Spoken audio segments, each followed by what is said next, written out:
Қадірлі көрермен, біз тікелей эфирдеміз. Бүгін тақырыпқа қатысты алып қосар ой пікірлеріңіз бар болса, төмендегі бірдей нөмір көрсетіледі. WhatsApp-қа хат жазыңыздар, тікелей эфирге хабарласуға болады. Ал мен студия қонақтарымен таныстырайын. Ортамызда экология және табиғи ресурстар министрлігі экологиялық реттеу және бақылау комитетінің төрағасы Ерболат Қожықов. Сондай-ақ ортамызда парламент мәжілісінің депутаты Кенжеғұл Сейтян және жасыл экономиканы қолдау және G-Global'ды дамыту коалициясының бас менеджері Асыл Әкімжанқызы және халықаралық жасыл технологиялар және инвестициялық жобалар орталығы ғылыми-техникалық кеңсесінің жетекшісі Гүлбазар Медиева. Ханымдар мен мырзалар, уақыт тауып келгендеріңізге рахмет. Мынау таза Қазақстан деп айтып жатырмыз. Енді бүгінгі тақырыпқа тұздық болсын. Президенттің пікірін экранға берсеңіздер тыңдап алайық. Шын мәнінде елімізді көгалдандыру, абаттандыру үлкен мемлекеттік маңызы бар іс. Бұл бүгін шығып, ертең ұмытып кететін бір реттік науқан емес. Аталған жұмыс тұрақты түрде жүргізіледі. Қазақстанымыз таза болуы қажет. Лас елге қонақ ретінде, инвестор ретінде ешкім келмейді. Бірақ ең алдымен Қазақстанның таза, көрікті болғаны біз үшін, яғни халық үшін керек. Осы акция басталғалы, жалпы бірер жерде президент өзінің сөзін айтты, және де бір сіздердің назарларыңызды аударғым келетін дүние. Бұл өте маңызды әлеуметтік, тіпті саяси жоба дегенде пікір айтылды. Енді экологиялық қырынан бөлек мұның саяси мәні қандай?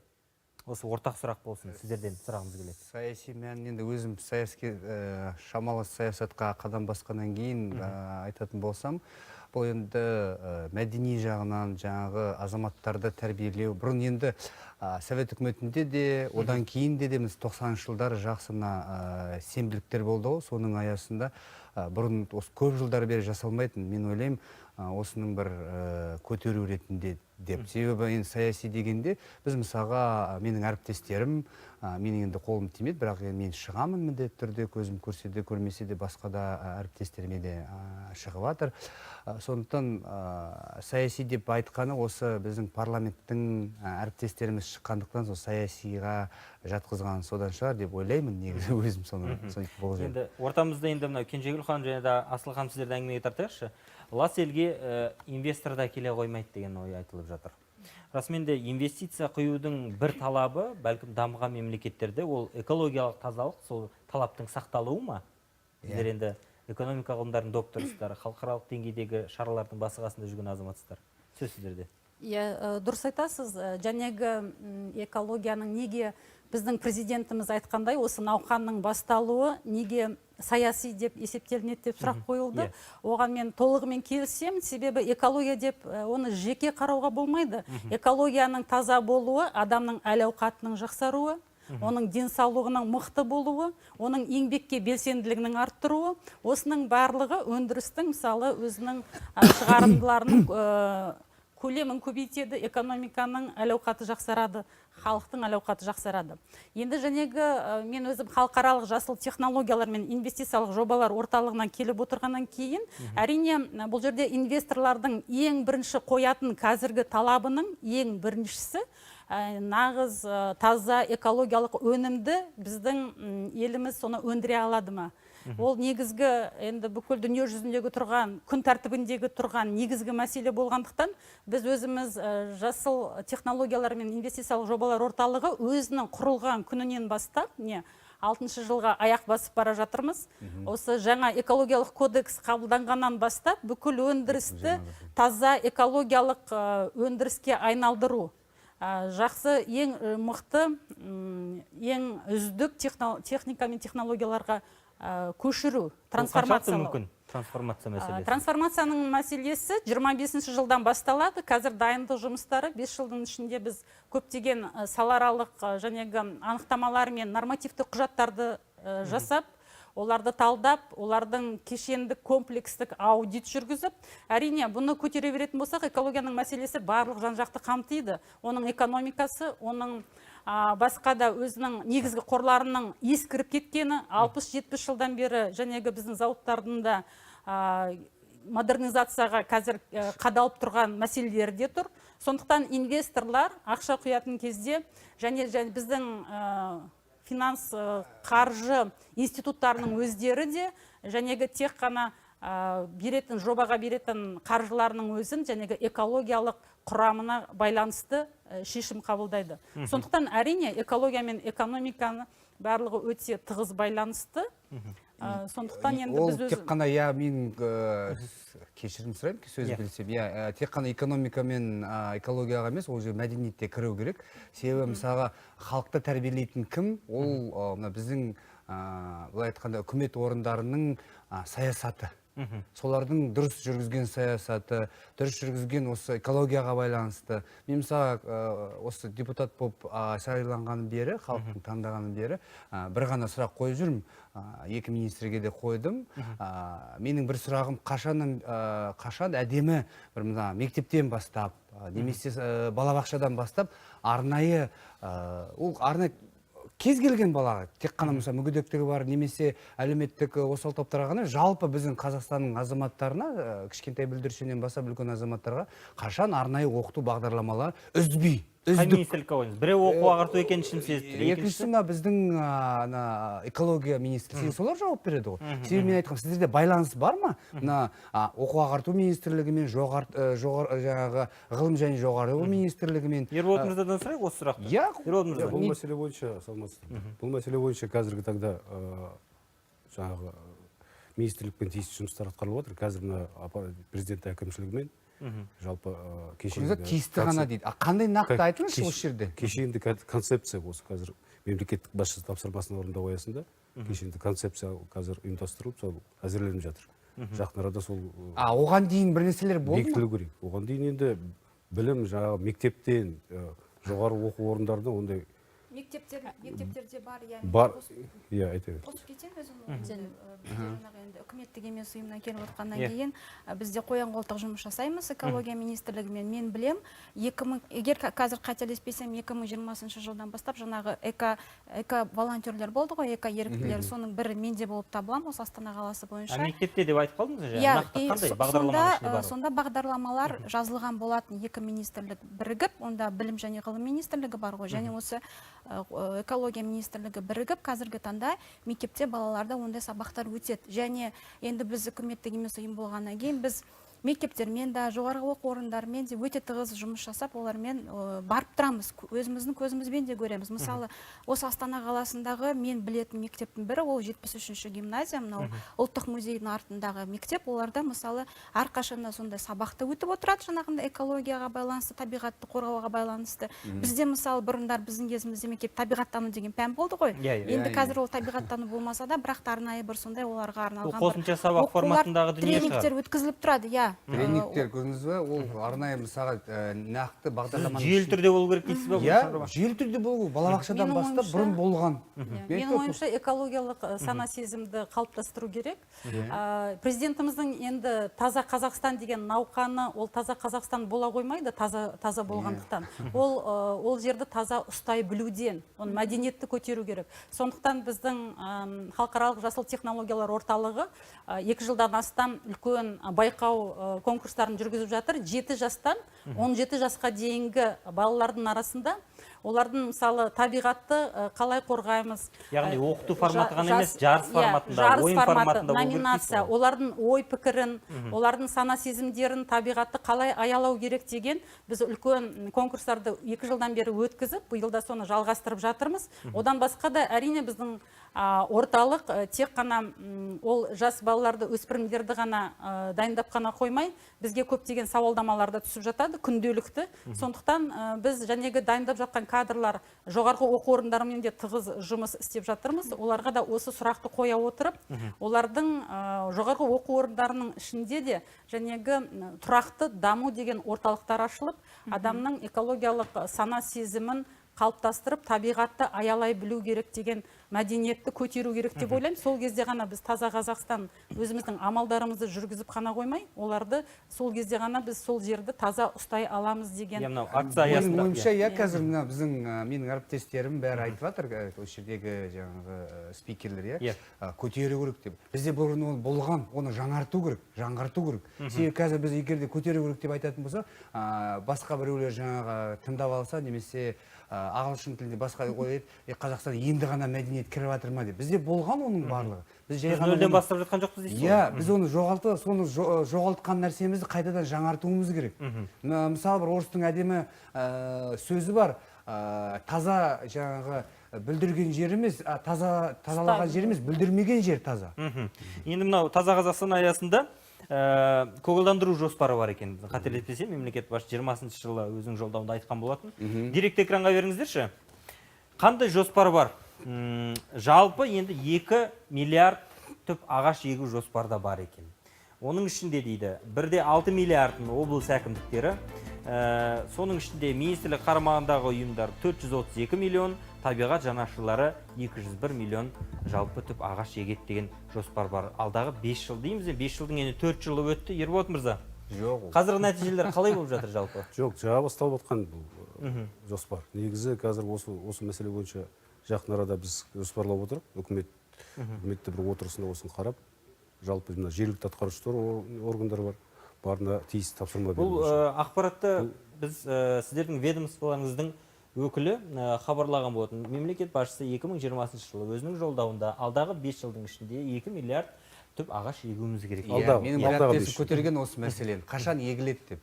5 жылдың ішінде жылына қанша емес 500 миллион түптен отырғанның өзінде ол жаңағы не болады? Іске асу мәселесін айтасыз ба? 400 миллион түптен отырғызса, ол 5 жылда 2 миллиард түп болады. Енді Ерболат мырзаларда бір есеп бар шығар? Бізде енді есеп бар, енді бізде тиісті комитет бар. Оны қазір нақты немен айта алмаймын. Қанша отырылған бүгінгі күнге дейін қазір. Соңғы 3 жыл болсын, 5 жыл болсын қазір отырылған. Енді біздің берген сауапқа байланысты, сіздердің біздің әріптесімізге берген сауапқа байланысты, ұмытпасам 2 миллион ғана түп осы бүгінгі дейін отырылды.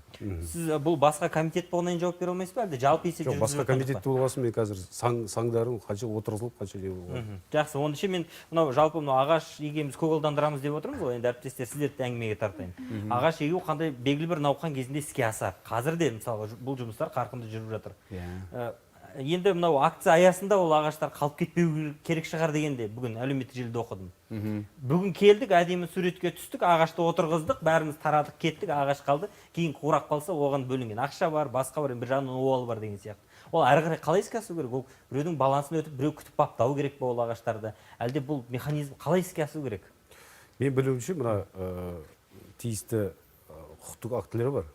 Сол құқықтық актілер бойынша қазіргі шамамен 80% отырғызылған ағаштар жергілікті атқарушы меншігіне беріледі, тапсырылады. Ар жағында жаңағы күтіп ұстау, оны өсіп кетуін бәрі сол жергілікті атқарушы органдар солар қадағалау керек. Енді үкіметтік емес ұйыммен сіздерді әңгімеге тартайық. Бұл мәселеде енді сіздердің де пікірлеріңізді білгіміз келеді. Расымен де бұл өте жоқ емес, бар ғой енді проблема. Бұл өте үлкен, сіз өте үлкен проблеманы жаңа сұрақ қойып қойдыңыз, ол рас. Жыл сайын көктем болсын, күз болсын, барлығы бірігіп осы акцияға шығады, шыққысы келетіні бар, келмейтіні де бар, иә. Барып ағашты әдемі қылып отырғызады, жаңағы өзіңіз айтқанда әлеуметтік желіге оны салады, ары қарай оны баптап суару деген ол өте үлкен проблема. Жарайды, мысалы Астана секілді, Алматы секілді осындай үлкен қалаларда оны баптауға қаржы да мүмкіндік те бар. Мен мысалы осы жерде айта кетейін, мысалы менің ата-анам Жезқазған қаласында тұрады да, енді жылына бір рет барып тұрамын Жезқазғанға жаз кезінде. Сосын мен айтамын, мынау неге қарамайды әкімдік, ағаш жоқ па десем, отырғызады, бірақ ешкім қарамайды оны дейді. Көрдіңіз бе, бұл расымен де өте үлкен проблема. Отырғызады, ары қарай суару, ары қарай қарау деген ол өте үлкен проблема. Я, бұл тек қана менің атап өткен қаламда ғана емес, жалпы Қазақстан бойынша барлық қалаларда сондай үлкен проблема бар. Шет қалаларда сондай. Мына орталық емес, мысалы Алматы қаласы бізде мәдениет бар, барлық отырғызады, барады, күштен етеді, ол жағын ешқандай. Мысалы мына Астананың әкімшілігі де жақсы. Бірақ қалған әкімшіліктер, мысалы Атырауда да басқа жерде де, мысалы Атырауда компаниялар бар, барлық компаниялар жақсы отырғызады, күшті ағаштар да отырғызады әдемі. Бірақ оның арғай өсіп кетуі баптап қарау керек қой. Бірде мысалы дені дұрыс өсіп кеткен ағаш жоқ. Көп азаматтар мысалға біз мысалы былтырдан бері сол жақта барып жүрміз ғой, әйтеуір жаңағы неге байланысты шығып жүрміз. Мына біздің комитеттің жаңағы көшпелі отырысында да бар.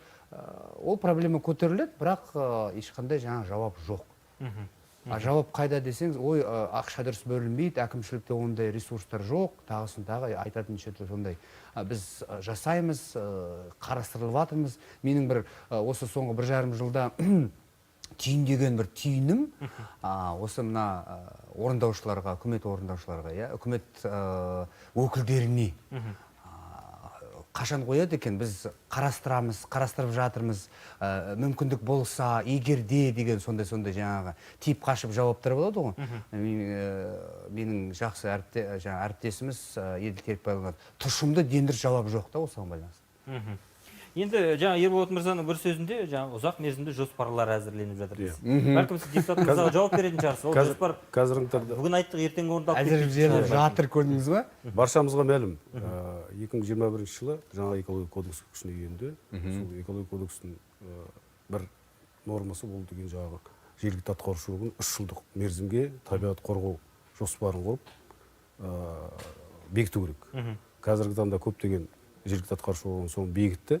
Соның маңызды мәселесі осы егілген талдардың сол ар жағын күтімі ақша бөлу. Мына эмиссиядан түскен ақшаны сол табиғат қорғау аясында басқа да шаралар бар енді. Проблемалар шешетін мәселелер бар. Сол жағы жоспарда қарастырылған. Сол енді маңызды мәселесі біз енді басқа комитет бар жаңа бізде орман шаруашылығы. Солар соған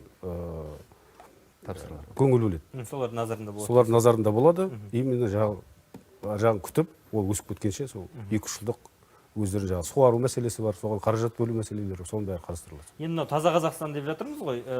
Енді бұл бір реттік қана акция болып қалмайды дегенде ойлар айтылып жатыр. Енді бұл жаңағы кезең-кезеңмен іске асырамыз деп. Енді мұны қалай насихаттаймыз дейміз ғой. Әдетте сенбілік деген кезде көзімізге не елестейді? Мысалға жатақхананы алып қарап, кім сенбілікке шықпайды, соны жатақханадан қуып шығамыз дейді мысалы. Мемлекеттік қызметкерлер фото жіберіңдер, қане не істеп жатсыңдар, күрек ұстап тұрған суреттерін жіберіңдер. Олайынан біз қадаммен жүретін болсақ, сіңіре қоймаймыз. Бүгін мен бір керемет бір видеоны көріп қалдым, экранға беріңіздерші. Бар ма?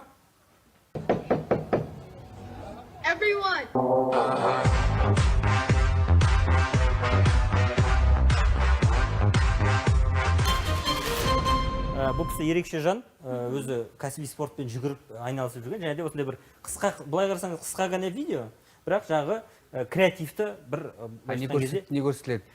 Жаңағы қыз баланы қолына қағаз алып, табиғатты ерекше ұстайық деп, қаланың әртүрлі жерлерімен жүріп өткені. Былайша айтқан кезде ұран тастап отыр да ортаға. Жалпы таза Қазақстан идеясын, акциясын біз насихаттау кезінде осындай бір жаңа технологияларды, заманауи технологияларды, Инстаграм болсын, TikTok болсын, Facebook болсын, қолдану қаншалықты тұтымды, қаншалықты біз басқа қырынан қарауымыз керек стандарттен. Ол хайп болып кетпеу керек.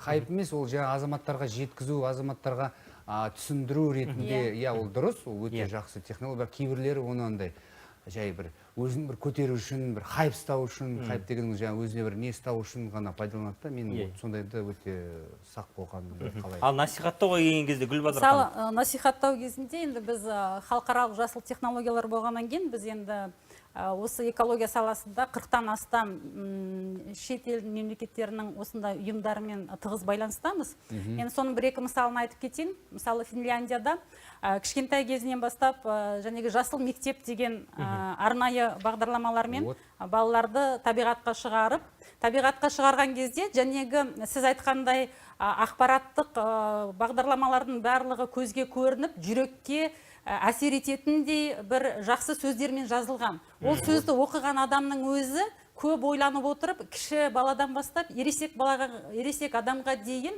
ертеңгі күні біз болашаққа не қалдырамыз? Осы демалып жатқан өлкенің маңайын мысалы ластамайық. Сондай бір жақсы жарнамаларды осы информациялық ақпараттар арқылы бере отырып, олар кішкентай күннен бастап тәрбиелеп, жәнегі мен келісіп кетем, және депутаттың айтқанымен, әрине ақпаратты құралдар күшті болу керек. Мысалға алатын болсақ, мен өзімнің мектепте оқып жүрген кезде жарнамалар енді ғана шықты ғой осы телеарналарда. Сол кезде қайта-қайта мысалы медициналық препараттарды айта береді. Фастум гель. Ол фастум гельді біз мысалы кішкентай күнінен бастап өзгермеген жарнама, өзгермеген және миға әбден қонған жарнама, сіңіп қалған жарнама.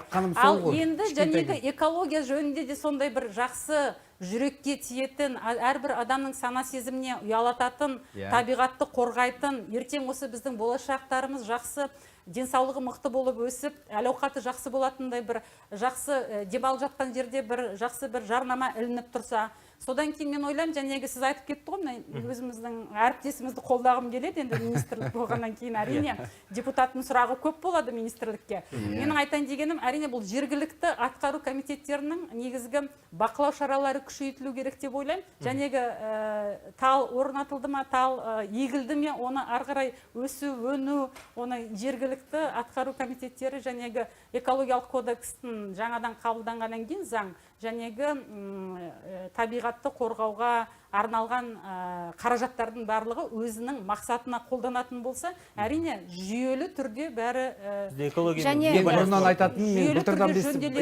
былтырдан бері айтып жүрген мәселем, мына эко полицияларға не дейді ғой, мүмкіндік беру, яғни оларға статус беру. Олардың себебі қазір статусы бір енді жетім баланың статусы сияқты. Не ден дұрыс жаңағы айыппұл сала алмайды, не ден дұрыс айта алмайды. А оларға нақты бұрынғыдай жаңағы кәдімгідей қорқатындай, үрей туғызатындай. Мына қазір экология полиция келеді, қазір мына бізді құртады, үйтеді, жояды деген сондай бір болса, оларда жаңағы статус, оларда жаңағы билік, иә?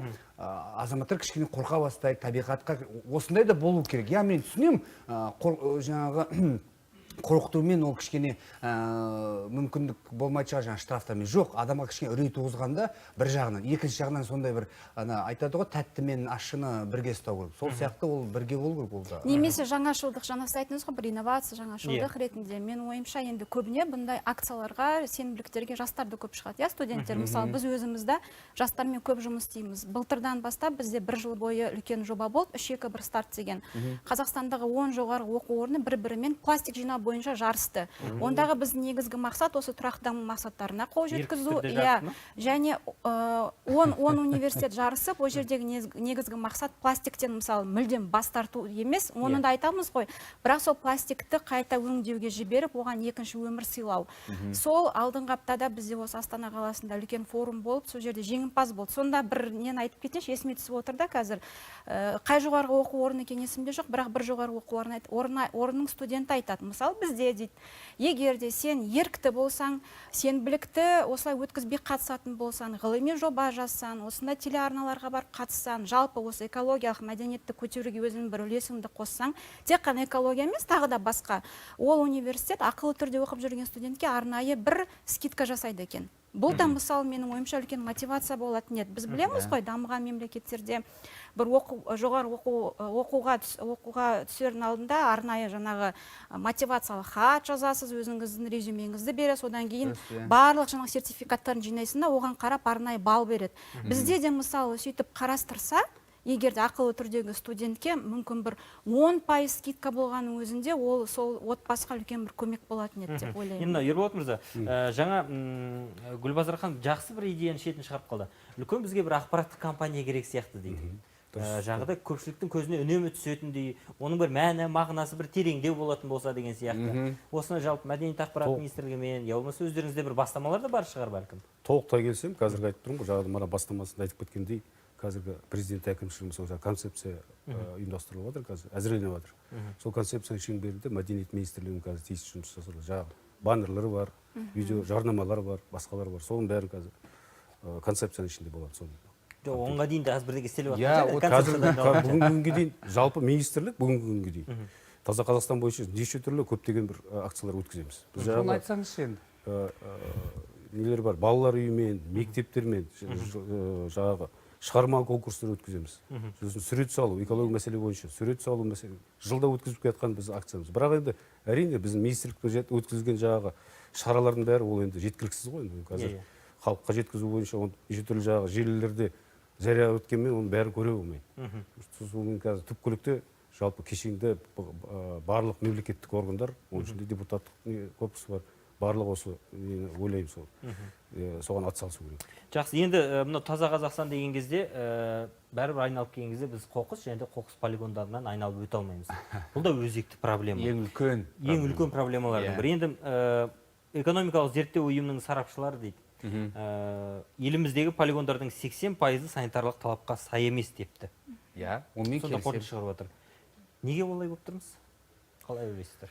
Енді ол біріншіден мен осы депутат болып сайланған кезде менің тақырыптарының бірі осы қоқыстарға байланысты болды. Осы қоқыстардан бастап мен екінші күні ме, үшінші күні осы Астананың қасындағы бір ауылға барып, осы қоқыстарды қарадық. Қоқыстың полигоны жаңағы кенеттен пайда болған, жаңағы Заңсыз полигонда айтып тұрсыз ғой. Заңсыз полигонда иә, заңсыз полигонда айттым. 5 гектарға байланысты кәдімгідей көмекшілермен шығып, жаңағы көріп, қарап, осы әкімшілікке жеткізіп айттық. Енді бұл біріншіден біздің халықтың, қалай айтсам екен, енді мәдениетсіздігі емес, бір жағынан халықтың да, бір жағынан әкімшіліктің дейін дұрыс осы арнайы полигондардың дұрыс салмаған. Ол бір. Екіншіден көбісі айтатыны, мына жаңадан шықты ғой экологиялық кодекс 21 жыл. Сода дейін дұрыс арнайы ережелері жоқтығының деп көбісі айтады. Бірақ менің ойымша ол ережелері бар, ережелері бәрі жасалған, бірақ біздің азаматтардың бір кішкене орындауға келген кезде кішкене әлсіреп жатырмыз ғой. Қатты тисе де айтайын, кішкене жалқаулығы бір жағынан. Екінші жағынан осы әкімшіліктердің дұрыс қадағалау. Осы екі ғана проблема. Ол қадағалау. Не істеватсыз, неге жаңағы жүру. Айттым ғой, экополиция болу, айтады, бірақ қояды, ешқандай жаңағы айыппұлдар жоқ. Ал екінші жалқаулау, мына жерге тастаса ешкім көрмейді ғой. Ал бізде бір жаңағы теория бар ғой, сынық терезелердің теориясы, бір жерге тасталса, ол сол жерге тасталына береді. Жаңа мен айтқандай, таза жер тазаламаған емес, таза жер бүліндірмеген жер. Мен қосып кетейін, осы қалдықтардың, ол деген өте үлкен процесс. Оны анау қалдық басталғаннан бастап, оны анау полигонға жеткізгенге дейін маршруттың барлығы информациялық ақпаратта болу керек.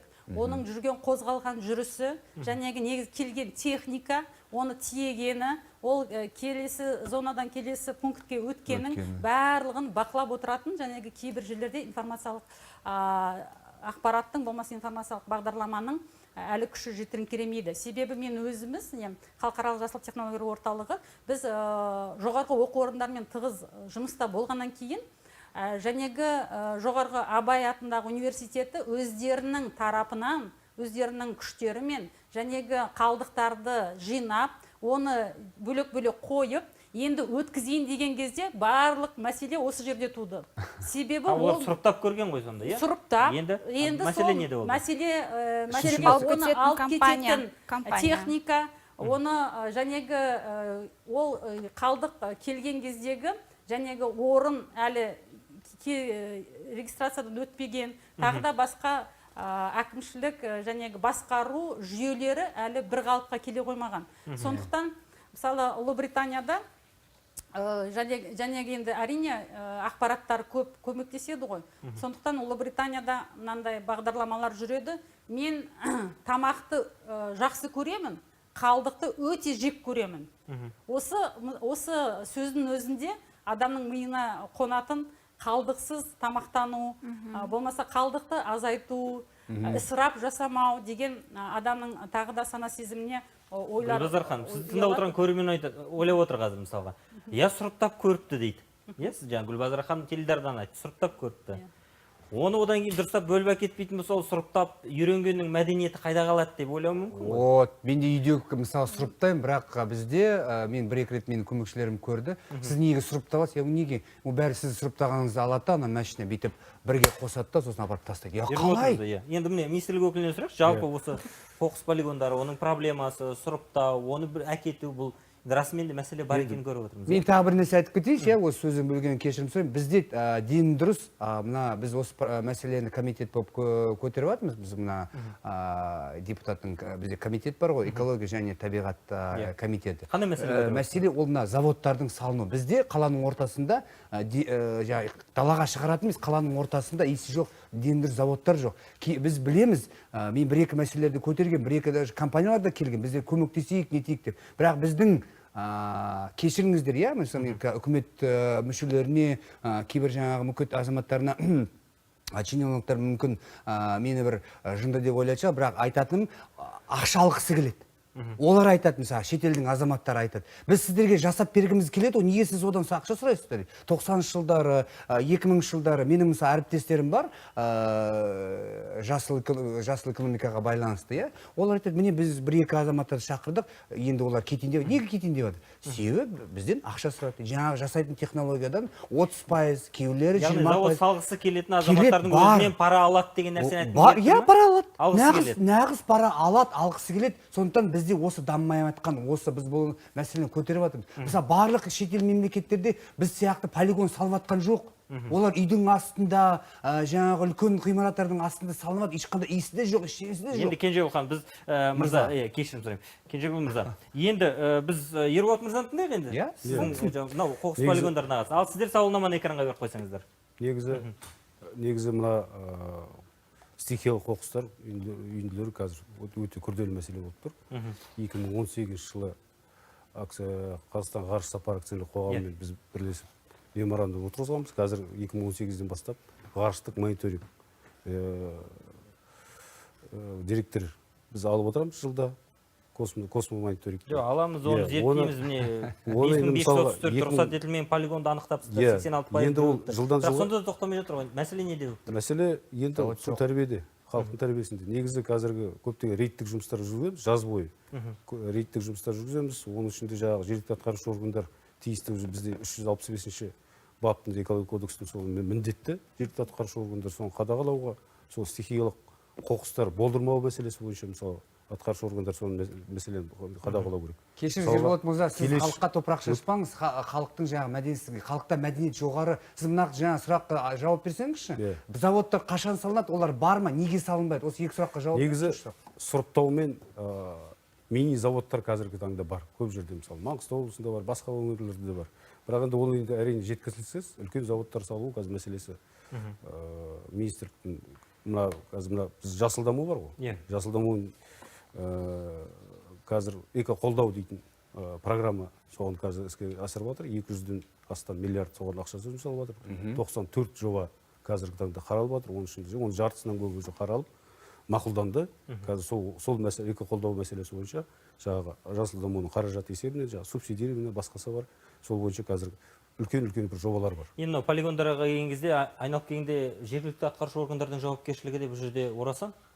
Қалай болғанда да полигондарды бақылау, ол заңсыз полигон болатын болса алдын алу, басқа деген сияқты. Бұны біз енді министрліктің ғана мойнына іліп қоя алмаймыз. Себебі министрлік астанада, ал ол жердегі басқармалар, ол жердегі жаңа бөлінетін қаражаттар барлығы облыс әкімдіктері мен аудан әкімдіктерінің қолында енді. Енді мынау бағдарлама соңында экологиялық мәдениетті қалай қалыптастырамыз деп бүгін 500 миллионға жуық оқырманымыз бар Инстаграмда. Сауал тастаған едік, хабар телеарнасында экологиялық талаптарды күшейту керек дегенге 41% дауыс беріпті. 28% балабақша мектептен бастап үйрету керек дейді. 17% жиі тазалық науқанын өткізу керек десе, 14% жазаны қатаңдату керек дейді. Енді құрметті спикерлер, уақыт тауып келгендеріңізге рахмет. Расымен жарты сағат уақыт жылдам өте шықты. Бүгінгі біздің талқылауымызбен жалпы Қазақстанды таптаза қылып шықпайтынымыз анық. Бірақ дегенмен біраз мәселелерді көтердік, біраз ой салдық дейміз. Біздің мақсат тек қана назар аударту. Енді құрметті көрермен, біздің бағдарламамызды аяқтауға жақын. Қазақстанның таза, көрікті болғаны біз үшін, яғни халық үшін керек болып тұр ғой.